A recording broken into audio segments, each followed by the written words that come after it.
My name is Alex, and I'm 27 years old. If you ask my parents, they'd probably say I was the difficult one in the family. Not because I was rebellious or irresponsible, quite the opposite. I worked hard, paid my own bills, and kept my life in order.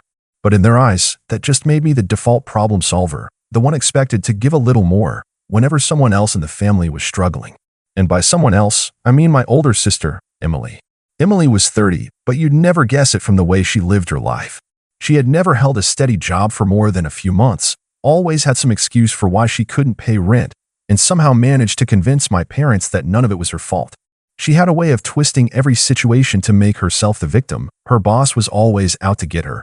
Her roommates were toxic, and the job market was impossible. Meanwhile, she lived in a cycle of bouncing between my parents' house and whatever friend was naive enough to let her crash on their couch. I had learned early on that if I wanted a stable, peaceful life, I needed to keep my distance. It wasn't easy, though. My parents had a habit of roping me into her problems, usually with some kind of guilt trip about helping family or being lucky enough to have a good job. That's why I had worked so hard to set boundaries, to make it clear that I wasn't her personal safety net. But as I would soon find out, my parents never really respected those boundaries. They just waited for the right moment to ignore them completely. It all came to a head at a family dinner. I should have seen the signs the moment I walked into my parents' house. My mom was being extra nice, my dad was unusually quiet, and Emily was barely looking at me. Something was up, but I had no idea just how bad it was going to be. Dinner started off normal enough, with the usual small talk and my mom's passive-aggressive comments about how she never sees me anymore. I mostly just nodded along, focusing on my food and waiting for the night to be over.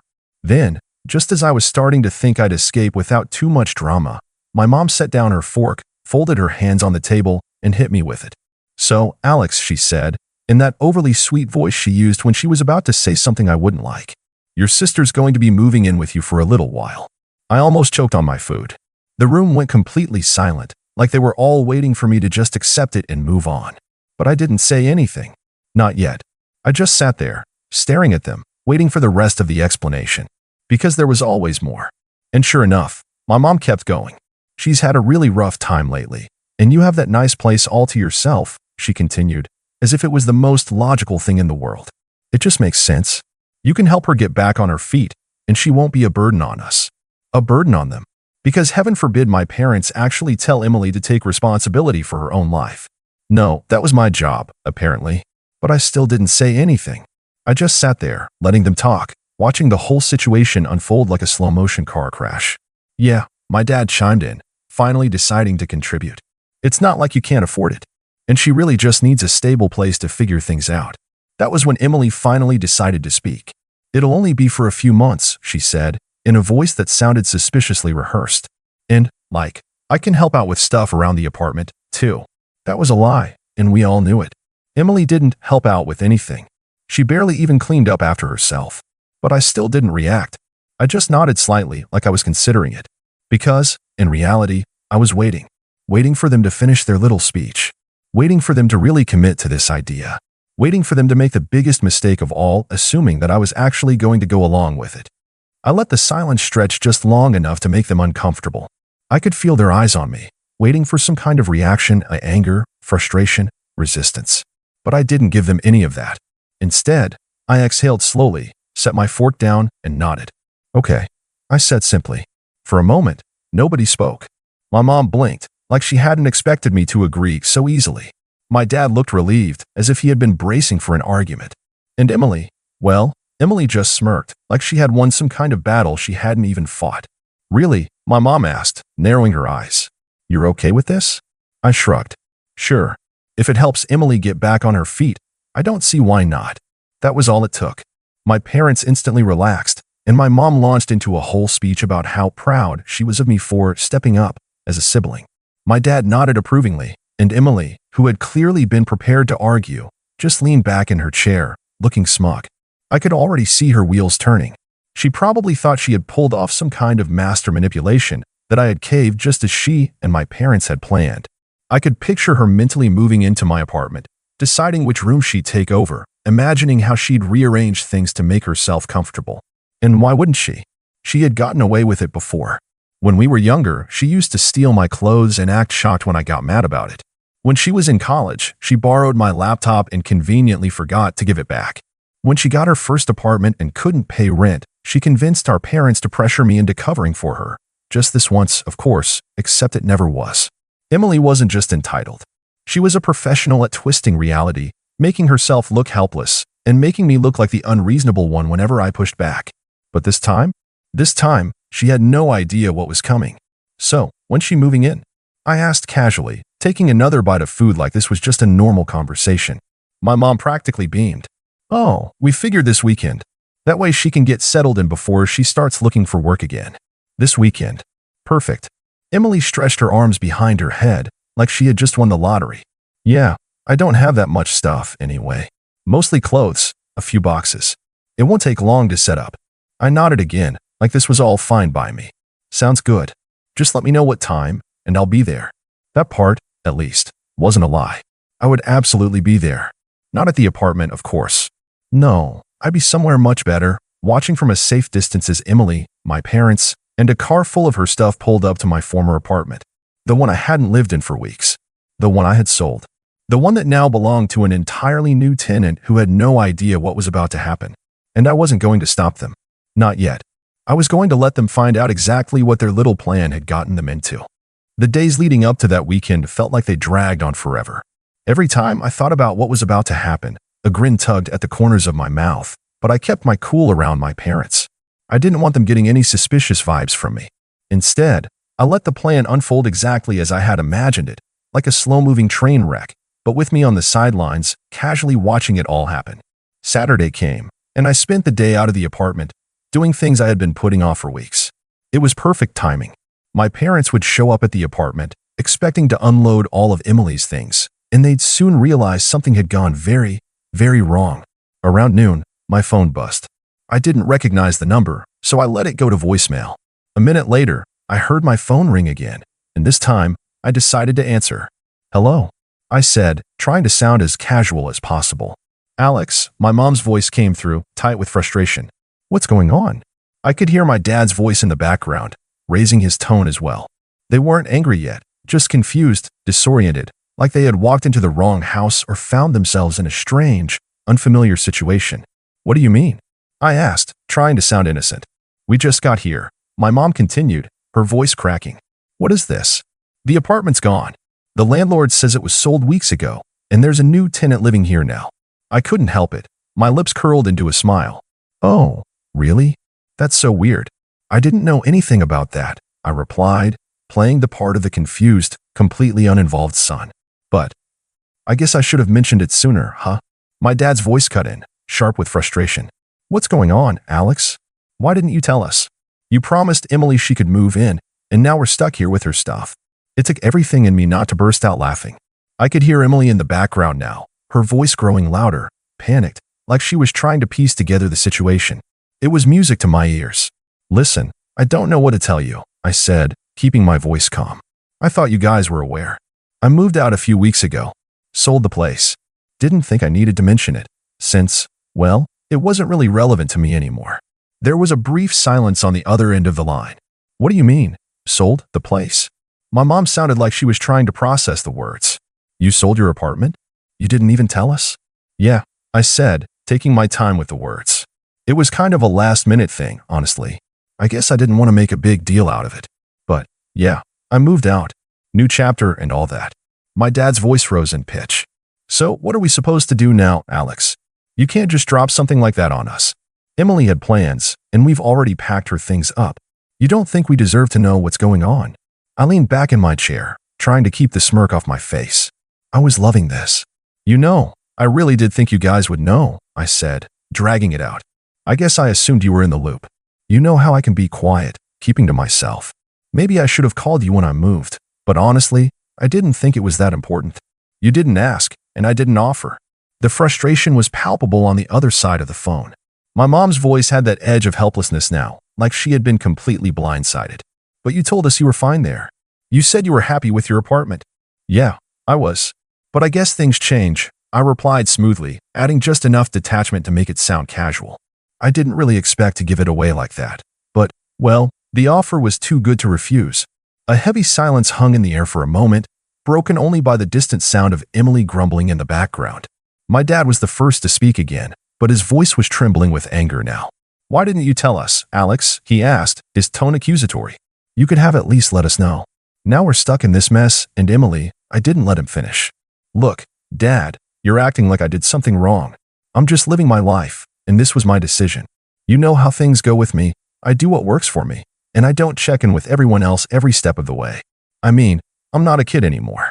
My mom cut him before my dad could respond. "So what are we supposed to do now? Are you going to fix this? Or should we just drag Emily's stuff back home?" I let the question hang in the air for a second before answering. "Well," I said, pausing for effect, "I guess that's up to you. You could always, figure it out on your own. I'm sure there's a nice couch somewhere for Emily to sleep on." There was another long silence. I could practically feel the tension through the phone. My mom's next words were barely audible, filled with a mix of disbelief and anger. This isn't fair, Alex. You're just going to leave us to deal with it." I sighed dramatically, leaning back even further in my chair. "Look, I'm sorry. I guess I should have told you sooner, but, sometimes life just happens. You can't expect me to always be the one to pick up the pieces."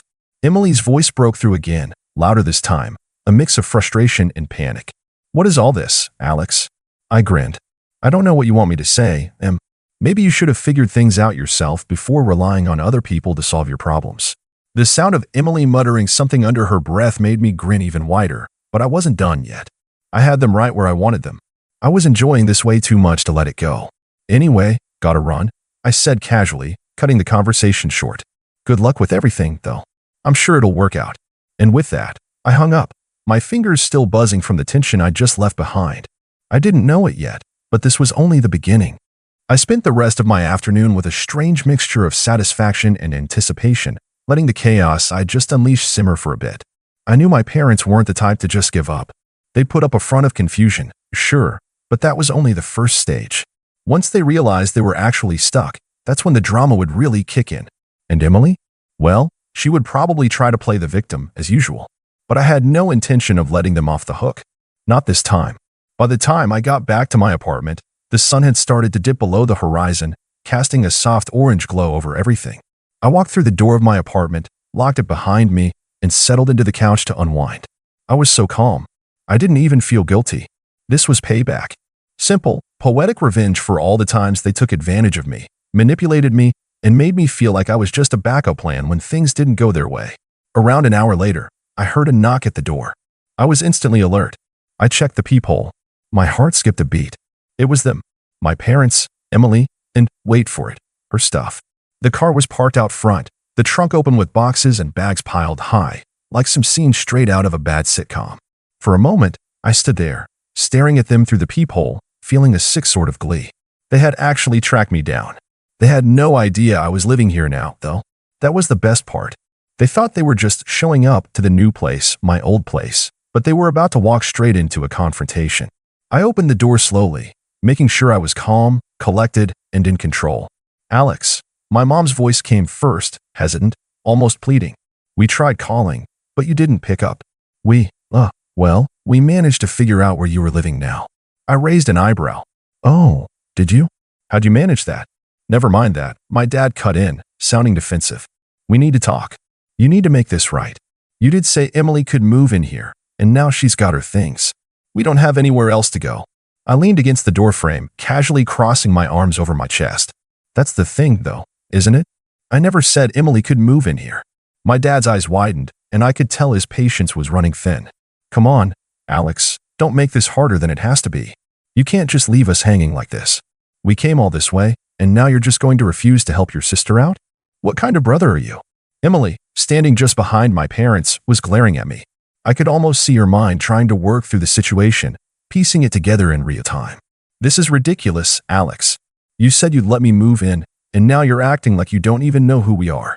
We've been in your life long enough for you to be decent about this. Is that so?" I said, holding back a smile. "You really think you're entitled to just walk into my apartment, like this is some kind of hotel?" I could see the moment they realized they had made a massive mistake. The realization was slow, but it hit them like a ton of bricks. I was living here. This apartment was mine, my real home, and they had shown up with Emily's bags, expecting a free ride. Emily's face flushed bright red with anger. "What is this, Alex? You're really going to do this to me? After everything?" I stayed quiet for a few beats, watching their expressions shift from confusion to frustration and, finally, to embarrassment. This was the moment they realized they'd been played, and the moment I decided to turn the screws even tighter. "Look," I said, taking a step closer to them. "I don't know how to put this any more clearly. This is my apartment. I didn't sell it. I didn't give it away. I'm not offering a free place for anyone. Not anymore." I could tell my parents were trying to process what I was saying. My mom looked like she was about to argue, but she stopped herself. The idea that I, Alex, the one who was always pushed around, was now standing in the way was too much for her to take in. "You lied to us, Alex," my dad growled. "You lied about everything. You knew this would happen, and now you're just leaving us to deal with your sister's problems." I shrugged. "I didn't lie. You just didn't ask the right questions." Emily stepped forward now, hands on her hips, glaring at me. "You're not even a real brother. I'm family, Alex. You're just going to throw me out like this? What happened to being there for each other?" I looked at her blankly. "I'm not throwing you out, Em. I'm just not opening the door for you." The tension was thick in the air. It felt like the perfect storm was coming, and I was the calm before the chaos. I could hear Emily's voice rising, a blend of frustration and desperation. My dad was pacing, muttering under his breath. My mom was on the verge of a breakdown, her face flushed with anger. It was almost too easy. Then Emily snapped. "Fine. If you won't let me in, we'll just have to make you." My heart skipped a beat as she stepped toward the door. For a brief moment, I thought she might actually try to force her way in. But that was the point when I decided I'd had enough. I took a deep breath, stepped forward, and pulled my phone from my pocket. I didn't say a word. I simply dialed the police. "Hello," I said, keeping my voice steady and calm. "I need to report trespassing." My parents and Emily stopped dead in their tracks, their faces going pale as they realized what I was doing. I didn't take my eyes off them as I spoke to the operator, calmly explaining the situation. "I've asked my family to leave," I said, keeping my voice even, "but they're refusing. They're trying to move into my apartment without permission, and I feel unsafe." I glanced at Emily, watching her face twist with anger and disbelief. My mom had gone completely silent, and my dad looked like he was trying to figure out how to save face. "This is going to end badly for you," Emily muttered, her voice venomous. I smiled a little, my voice steady. "We'll see about that, Em. We'll see." As I ended the call with the operator, I felt the full weight of my decision settle in. The next step was out of my hands. It was time for them to face the consequences. The sound of a siren in the distance was the only warning I got before the police arrived. The family stood frozen, looking over at me with wide, anxious eyes, as if they'd hoped I'd back down at the last second. But I didn't move an inch. I was beyond done. I had put up with their manipulative antics for years, and this was the moment I was finally going to reclaim my space, my peace, and my life. The officer who stepped out of the squad car was a tall woman with short-cropped brown hair and a no-nonsense look on her face. She glanced at me first, then at my parents and Emily, who were now awkwardly shuffling on the doorstep. They looked like kids caught sneaking into a house they weren't supposed to be in. "Good evening," the officer greeted, her voice firm but polite. "I understand there's an issue here?" I nodded, my voice calm but with a sharp edge. "Yes, officer. These people," I gestured toward my parents and sister, "are trespassing. They showed up at my apartment, expecting to move in without my permission. I've asked them to leave multiple times, and now I'm concerned that they might try to force their way in." The officer glanced at my parents and then at Emily. "Is this true?" she asked, her tone not unkind but definitely direct. My parents hesitated. They clearly didn't want to admit they had miscalculated, but the truth was already on the table. Emily was the first to speak, her voice laced with frustration and denial. "He's lying," she snapped, her arms crossed defensively. "He invited me here. We came to move in like he said, and now he's trying to throw me out after everything I've done for him. I'm his sister. I deserve this." The officer didn't flinch at her outburst. "Ma'am, if Mr. Alex has told you that this is his property and he's asked you to leave, then you were trespassing. You can't just show up to someone's home uninvited and expect them to accommodate you." I could see my parents trying to wriggle out of it, shifting uncomfortably under the officer's gaze. "Look, officer, we didn't mean any harm," my dad said, holding his hands up. We thought Alex would be fine with it. We've helped him out before, and he owes us. This isn't fair." The officer's expression didn't change. "I understand you may have had an expectation, sir, but that doesn't give you the right to violate someone else's boundaries or property. You need to leave now." The tension in the air was thick enough to cut with a knife. My parents exchanged looks, and I could practically feel the anger boiling in them. But they had no choice. The officer was being patient, but she wasn't going to let them make a scene. She turned to Emily. You can either leave quietly now, or we'll have to escort you. Emily let out a frustrated growl. She was seething with rage, and I could see the wheels turning in her head, thinking about whether she could challenge this in some way. But before she could say anything else, the officer stepped forward, her voice firm. Ma'am, this is your last warning. If you don't leave, I will place you under arrest for trespassing. The weight of those words hit my sister like a ton of bricks. Slowly, reluctantly, she backed away from the door, glaring at me as if I had somehow betrayed her. My parents followed suit, and I saw my mom's face, twisted with frustration and shame, as they all began to leave. As the officer walked them out, I stayed in the doorway, watching them go. It wasn't a moment of satisfaction, not really. It was more like an exhausting relief. The drama, the manipulation, the entitlement, it was all finally over. The police officer glanced at me before she left. If there are any more issues, don't hesitate to call us again, okay? She said in a softer tone. Thank you, officer, I replied, nodding. With that, my parents and Emily were gone. The officer left, making sure to lock the door behind her. And just like that, my life was back to normal. It took a while to process everything. Honestly, I hadn't realized how much weight their constant presence had put on me. It wasn't just the moving in thing. It was years of being expected to drop everything for them, being the one they could manipulate when it was convenient for them. I had never been allowed to have a real sense of my own space, my own life. But now I did. The next day, I spent some time sorting through the aftermath. I figured I'd have to deal with the fallout sooner or later, but for the first time, I didn't feel like I was responsible for fixing things. My phone had a dozen missed calls from my parents, all voicemails of angry rants. Emily's texts were full of insults and demands, calling me everything from selfish to heartless. But I didn't care. I blocked all their numbers. It's been a couple of weeks since that day, and things have settled down. I've gotten some peace, and I've been able to focus more on my own life, my own career, and my friends. I've been able to breathe without constantly looking over my shoulder, wondering when the next favor would come up or when they'd show up asking for something. But now I'm curious. What do you all think? Was I too harsh on them? Did I take things too far? I'm not asking for sympathy, but I'd like to hear what you guys think about the way I handled it. Did I do the right thing? Or could I have approached it differently? I'd love to know your thoughts.